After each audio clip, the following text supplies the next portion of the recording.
जय श्री कृष्णा। राधे राधे मेरे प्यारे भक्त जैनों, आप सभी को कामदा एकादशी की हार्दिक शुभकामनाएं करती हूँ। भगवान आप सभी को इच्छा पूरा करे। आप सभी सुनेंगे कामदा एकादशी की 5 व्रत कथाएं। धर्मराज युधिष्ठिर कहने लगे, हे भगवान, मैं आपको कोटि कोटि नमस्कार करता हूँ। अब आप कृपा करके चैत्र शुक्ला एकादशी का महात्म्य कहिए। श्री कृष्णा कहने लगे कि हे धर्मराज, यही प्रश्न एक समय राजा दिलीप ने गुरु वशिष्ठ जी से किया था और जो समाधान उन्होंने किया वो सब मैं तुमसे कहता हूँ। प्राचीन काल में रतनपुर नाम का एक नगर था। वहाँ पर अनेक ऐश्वर्य से युक्त था। पुंडरीक नाम का एक राजा राज करता था। रतनपुर नगर में अनेक अप्सरा, किन्नर और गंधर्व वास करते थे। उनमें ललिता और ललित नाम के 2 स्त्री पुरुष भी थे। उन दोनों में अत्यंत स्नेह था, यहाँ तक कि अलग अलग हो जाने पर दोनों व्याकुल हो जाते थे। एक समय पुंडरीक की सभा में अनाय गंधर्व के सहित ललिता भी गान कर रहा था। गाते गाते उसको अपनी प्रिया ललिता का ध्यान आ गया और उसके ध्यान में स्वर भंग होने के कारण गाने का स्वरूप बिगड़ गया। ललित के मन का भाव जानकर ककोरट नाम के नाग ने पद भंग होने का कारण राजा से कह दिया।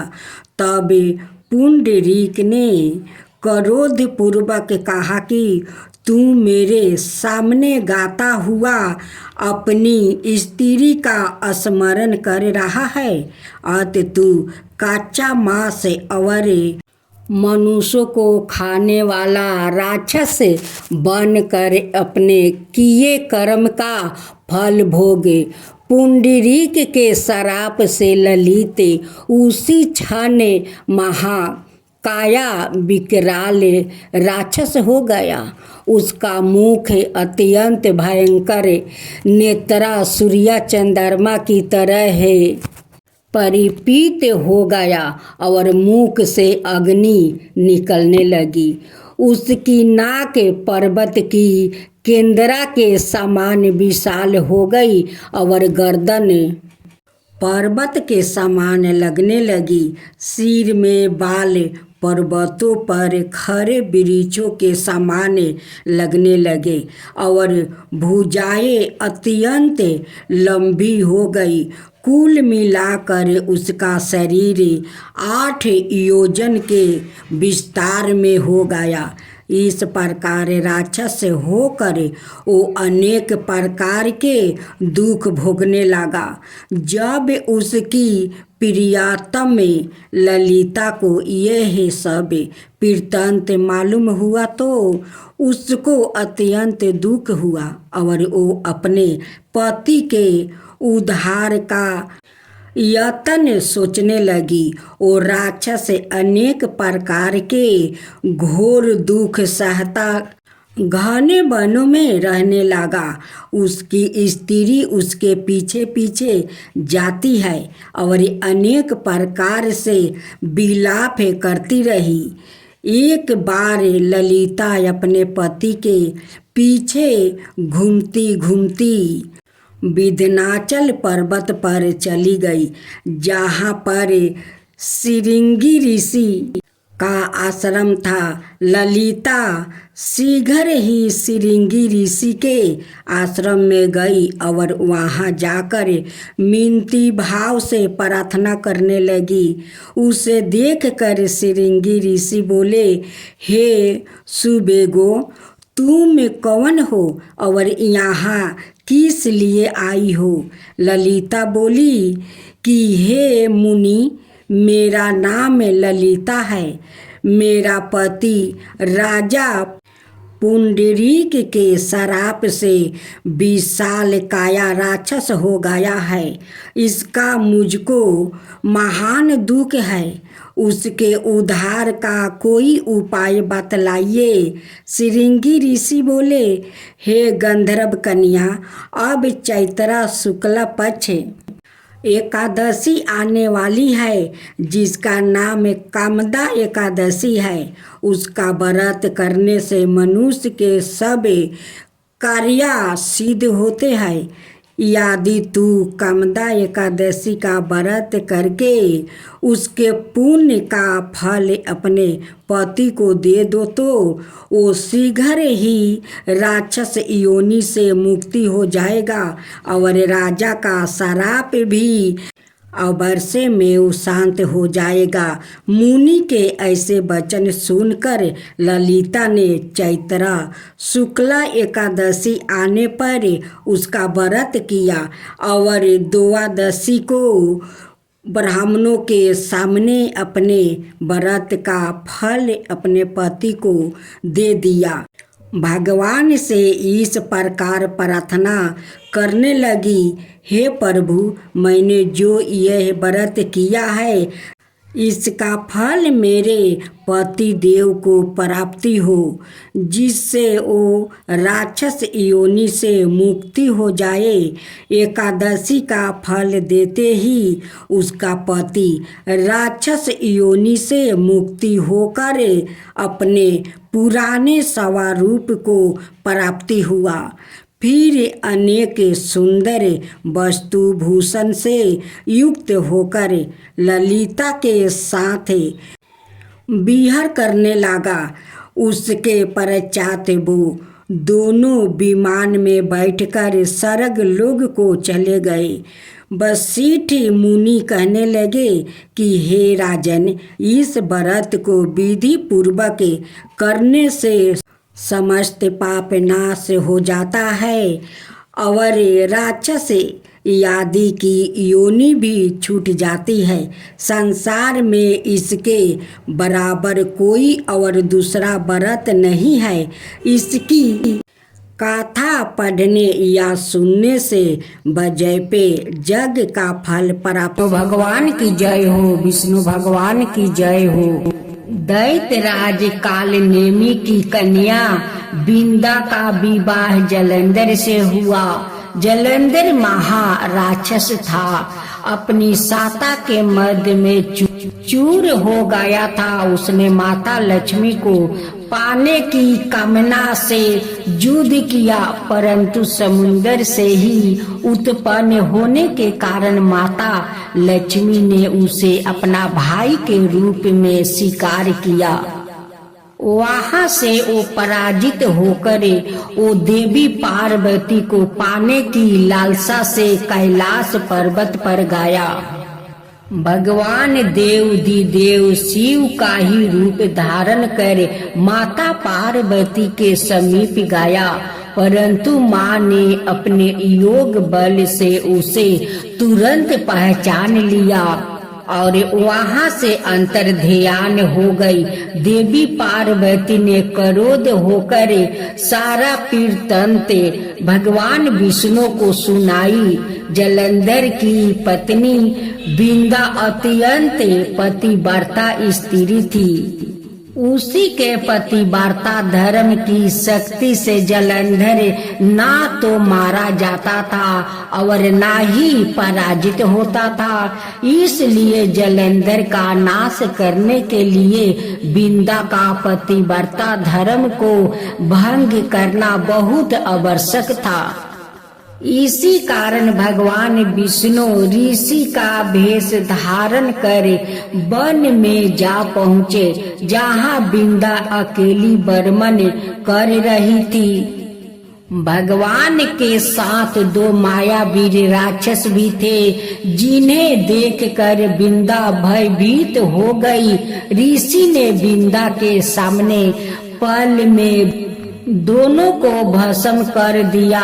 उनकी शक्ति देखकर बिंदा ने कैलाश पर्वत पर महादेव के साथ युद्ध कर रही थी।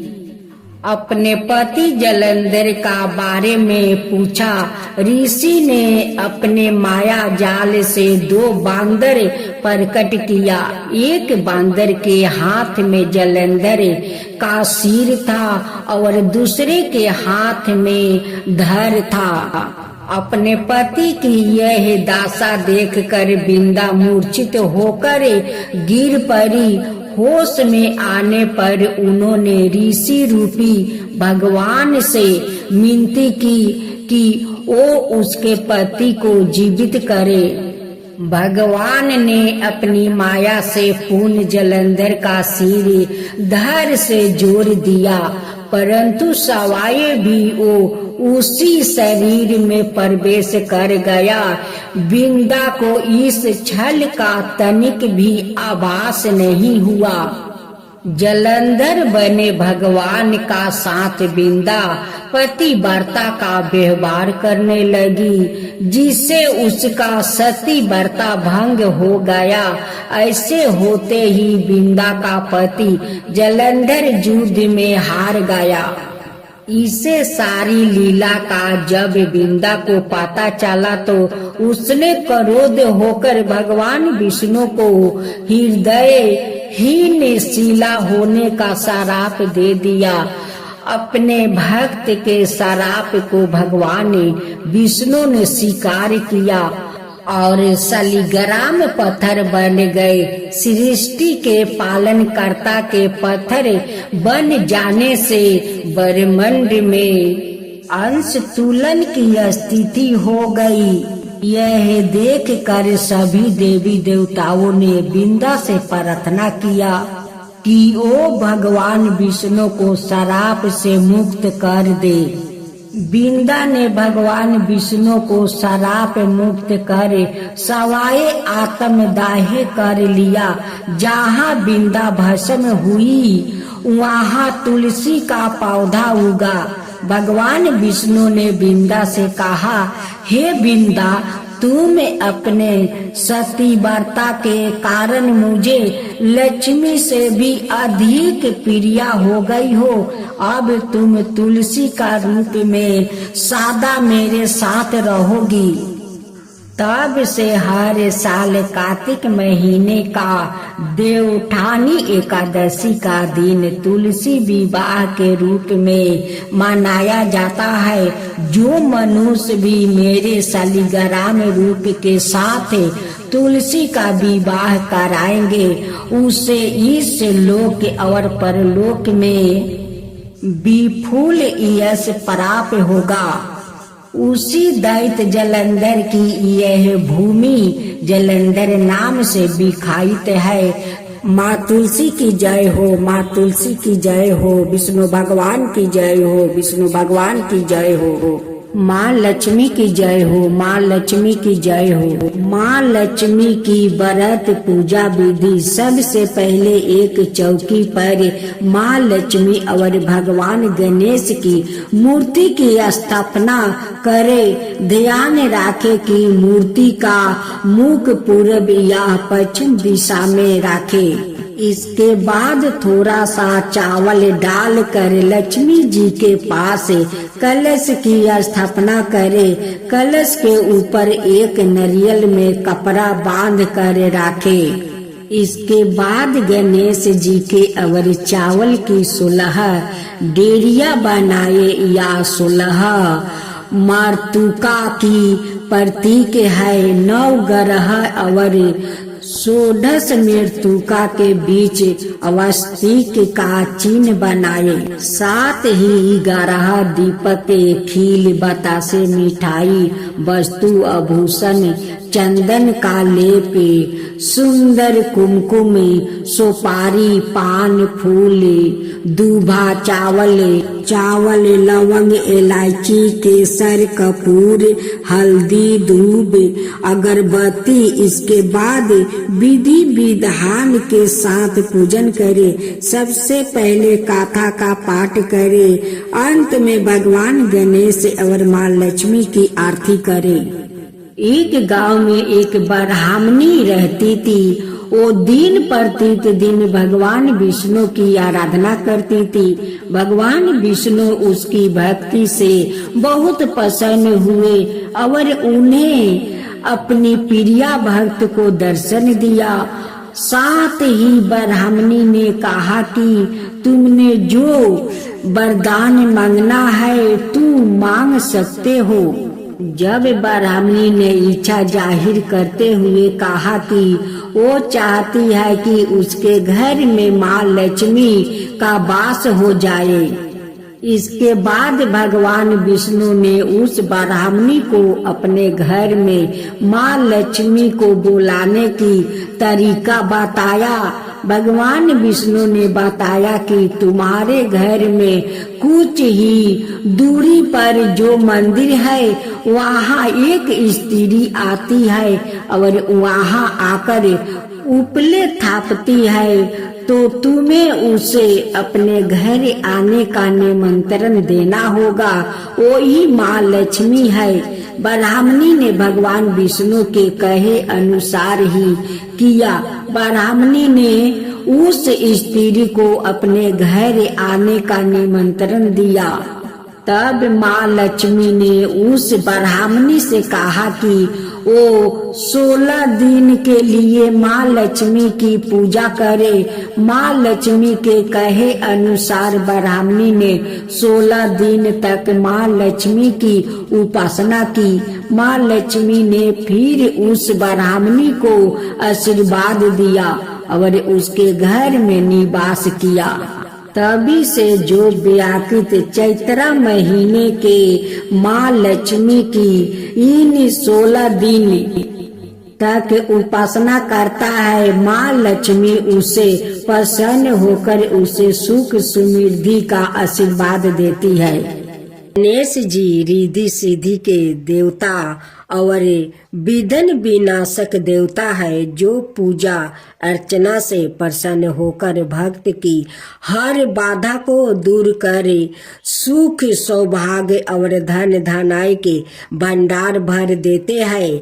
उनकी दयाशीलता और दानशीलता को लेकर काफी कथाएं भी प्रचलित है, जिनमें एक बुढ़िया से खीर खाने की लोक कथा काफी प्रसिद्ध है। गणेश जी और खीर की कहानी। एक बार गणेश जी ने पृथ्वी के मनुष्यों को परीक्षा लेने का विचार किया। वो अपना रूप बदलकर पृथ्वी पर भ्रमण करने लगे। उन्होंने एक बालक का रूप बना लिया और एक हाथ में एक चमचा में दूध ले लिया और दूसरे हाथ में एक चुटकी चावल ले लिया और गली गली घूमने लगे। साथ ही साथ आवाज लगाते चल रहे थे, कोई मेरे लिए खीर बना दो, कोई मेरे लिए खीर बना दो, कोई मेरे लिए खीर बना दो। कोई भी उन पर ध्यान नहीं दे रहा था, बल्कि लोग उन पर हंस रहे थे। वो लगातार एक गांव के बाद दूसरे गांव इसी तरह चक्कर लगाते हुए पुकारते रहे, पर कोई खीर बनाने के लिए तैयार नहीं था। सुबह से शाम हो गई, गणेश जी लगातार घूम रहे। एक बुढ़िया थी, शाम के वक्त अपनी झोपड़ी के बाहर बैठी हुई थी। तभी गणेश जी वहां से पुकारते हुए निकले कि कोई मेरी खीर बना दे, कोई मेरी खीर बना दे। बुढ़िया बहुत कोमल दया वाली स्त्री थी। उन्होंने कहा, बेटा मैं तेरी खीर बना देती हूँ। गणेश जी ने कहा, माई अपने घर में से दूध और चावल लेने के लिए बर्तन लाओ। बुढ़िया एक कटोरी लेकर जब झोपड़ी का बाहर आई तो गणेश जी ने कहा, आपने घर का सबसे बड़ा बर्तन लेकर आओ। बुढ़िया को थोड़ी झंझलाहट हुआ, पर उसने कहा, चलो बच्चे का मन राख लेती हूँ। और अंदर जाकर वो अपने घर से सबसे बड़ा पतीला लेकर बाहर आई। गणेश जी ने चमचे में से दूध पतीले में ढालने शुरू किया। तब बुढ़िया के आश्चर्य की सीमा नहीं रही। तब उसने देखा दूध से पूरा पतीला भर गया है। एक के बाद एक वो बर्तन झोपड़ी बाहर लाती गई और उसमें गणेश जी दूध भरते चले गए। इस तरह से घर के सारे बर्तन दूध से लबलबा भर गया। गणेश भगवान ने बुढ़िया से कहा, मैं स्नान करके आता हूँ, तब तक तुम खीर बना लो, मैं आपस आकर खाऊंगा। बुढ़िया ने पूछा, मैं इतनी सारी खीर का क्या करूं? इस पर गणपति जी बोले, सारे गांव को दावत दे दो। बुढ़िया ने बड़े प्यार से मन लगाकर खीर बनाई। खीर की भीनी भीनी मीठी मीठी खुशबू चारों दिशाओं में फैल गई। खीर बनाने के बाद वो हर घर में जाकर खीर खाने का न्योता देने लगी। लोग उस पर हंस रहे थे। बुढ़िया के घर में खाने को दाना नहीं है और यह सारे गांव को खीर खाने की दावत दे रही है। लोगों को कुतूहल हुआ और खीर की खुशबू से लोग खींचे चले आए। लो, सारा गांव बुढ़िया के घर में इकट्ठा हो गया। जब बुढ़िया की बहू को दावत की पाता मालूम हुई तब वो सबसे पहले वहां पहुंच गई। उसने खीर से भरे पतीलों को जब देखा तो उसके मुंह में पानी आ गया। उसे बड़ी जोर से भूख लगी हुई थी। उसने एक कटोरी में खीर निकाल ली और दरवाजे के पीछे बैठकर खाने की तैयारी करने लगी। इसी बीच एक छींटा गिर गया और गणपति जी को भोग लग गया और वो प्रसन्न हो गए। अब पूरे गांव को खाने की दावत देकर बुढ़िया वापस अपने घर आई तो उसने देखा बालक वापस आ गया था। बुढ़िया ने कहा, बेटा खीर तैयार है, भोग लगा लो। गणपति जी बोले, माँ भोग तो लाग चुका है, मेरा पेट पूरी तरह से भर गया है, मैं दिलपीत हूँ, अब तू खा ले, अपने परिवार और गांव वालों को खिला दे। बुढ़िया ने कहा, यह तो बहुत ज्यादा है, सबका पेट भर जाएगा, इसके बाद भी यह बच जाएगी। उस बीच खीर का मैं क्या करूंगी? इस पर गणेश जी बोले, इस बीच खीर को रात में अपने घर के चारों कोने में रख देना। और बुढ़िया ने ऐसा ही किया। जब सारा गांव जी भर कर खा चुका तब भी ढेर सारी खीर बच गई। उसने उसके पात्रों को अपने घर के चारों तरफ रख दिया। सुबह उठकर उसने क्या देखा, पतीलों में खीर के स्थान पर हीरे जवाहरात और मोती भर गया है। वो बहुत खुश हुई। उसकी सारी दलीदारता दूर हो गई और वो आराम से रहने लगी। उसने गणपति जी का एक भाव मंदिर बनवाया और साथ में एक बड़ा सा तालाब भी खुदवाया। इस तरह उसका नाम दूर दूर तक प्रसिद्ध हो गया। उस जगह वार्षिक मेले लगने लगे। लोग गणेश जी की कृपा प्राप्ति करने के लिए उस स्थान पर पूजा करने और मन्नत मांगने के लिए आने लगे। गणेश जी सबकी मनोकामना पूरी करने लगे। हे गणेश भगवान, जैसे आप उस बुढ़िया पर कृपा किया वैसा ही सब पर करना। कहानी कहने वाला, हुंकार भरने वाला, सुनने वाला, उनकी सारे परिवार पर कृपा करना, अड़ोस पड़ोस पर कृपा करना, सारा दुनिया पर कृपा करना। तो बोलो गणेश भगवान की जय, गणपति पप्पा की जय। अब सुने, हर व्रत गाथा के साथ सुनी जाती है लपसी तपसी की यह कहानी। एक लपसी था और एक तपसी था।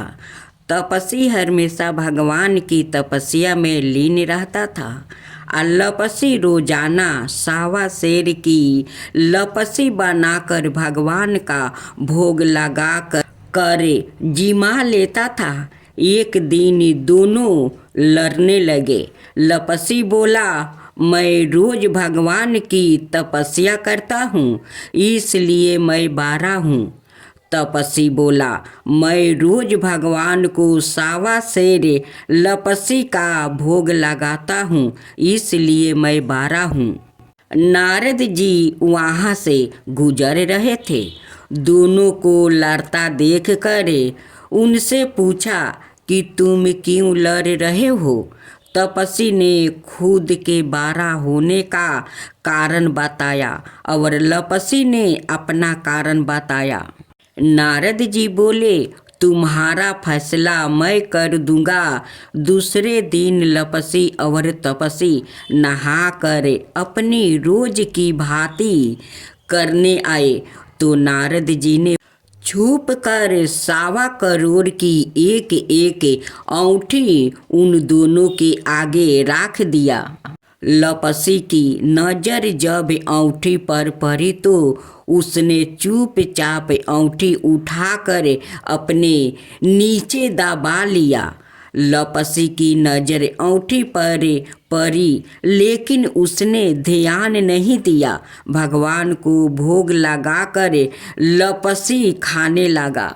नारद जी सामने आए तो दोनों ने पूछा कि कौन बारा है। तो नारद जी ने तपसी से खारा होने को कहा।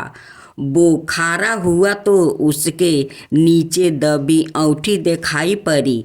नारद जी ने तपसी से कहा, तपस्या करने के बाद भी तुम्हारी चोरी करने की आदत नहीं गई, इसलिए लपसी बारा है और तुम्हें तुम्हारी तपस्या का कोई फल भी नहीं मिलेगा।